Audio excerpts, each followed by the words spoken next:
ಮಕ್ಕಳು ಒಟ್ಟು 7 ಜನ ಸತ್ತಿರ್ತಕ್ಕಂಥವ್ರು.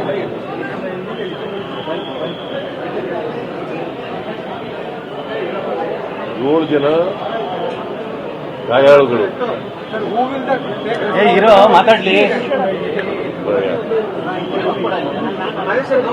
ಈ ಕಡೆ ನೋಡು, ಹಿಂದ್ಗಡೆ ತಿರುಗಿ ನೋಡಿದ್ರೆ ಏನು ಗೊತ್ತಾಗುತ್ತೆ. ಎಲ್ಲರೂ ವ್ಯಾಪಾರಿಗಳು ಅಥವಾ ಕೆಲವು ದಾರಿ ಹೋಗ್ತಾರೆ.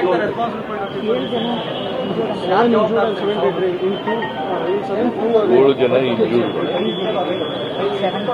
ಅವರೆಲ್ಲರೂ ಕೂಡ ಸ್ಟೇಬಲ್ ಆಗಿದ್ದಾರೆ. They are all out of danger.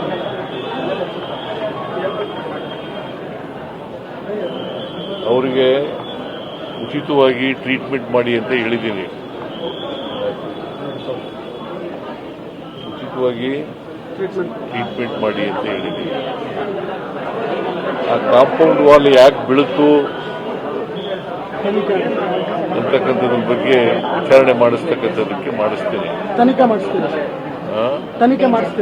ಮಾಡಿಸ್ತೀನಿ. ಕಾಂಪೌಂಡಲ್ಲಿ ಯಾಕೆ ಶಿಥಿಲಾಗಿದ್ದ ಇಂಜಿನಿಯರ್ ಜವಾಬ್ದಾರ. ಯಾಕಂತಂದ್ರೆ ಅಲ್ಲಿ ಕೆಲಸ ನಡೀತಾ ಇತ್ತು ಒಳಗಡೆ. ಯಾವ ಹಾಸ್ಪಿಟ್ಲ್ ಇದು? ಬೌರಿಂಗ್ ಹಾಸ್ಪಿಟ್ಲಲ್ಲಿ ಕೆಲಸ ನಡೀತಾ ಇತ್ತು. ಅವರು ಮಣ್ಣು ಸುರಿತಾ ಇದ್ರು ಕಾಂಪೌಂಡ್ ವಾಲ್. ಆ ಕಾಂಪೌಂಡ್ ವಾಲ್ ಮಣ್ಣು ಸುರಿತಾ ಇರೋದ್ರಿಂದ ಆ ಪ್ರೆಷರ್ಗೆ ಬಿದ್ದಿರಬೇಕು ಅಂತ ನಾನು ಅನ್ಕೊಂಡಿದ್ದೀನಿ.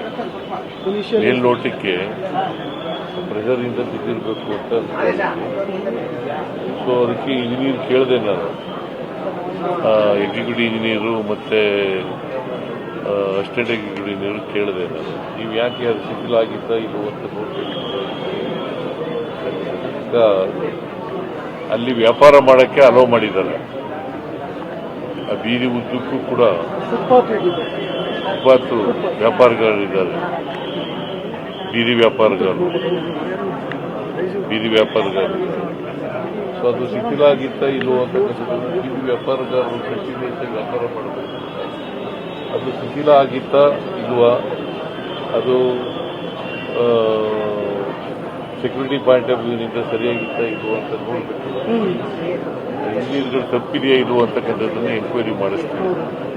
ಎಂಕ್ವೈರಿ ಮಾಡಿ ಕೂಡಲೇ ಅವ್ರ ಮೇಲೆ ತಪ್ಪಿತಸ್ಥರಿದ್ರೆ ಅವ್ರ ಮೇಲೆ ಕ್ರಮ ತಗೊಳ್ಬೇಕು.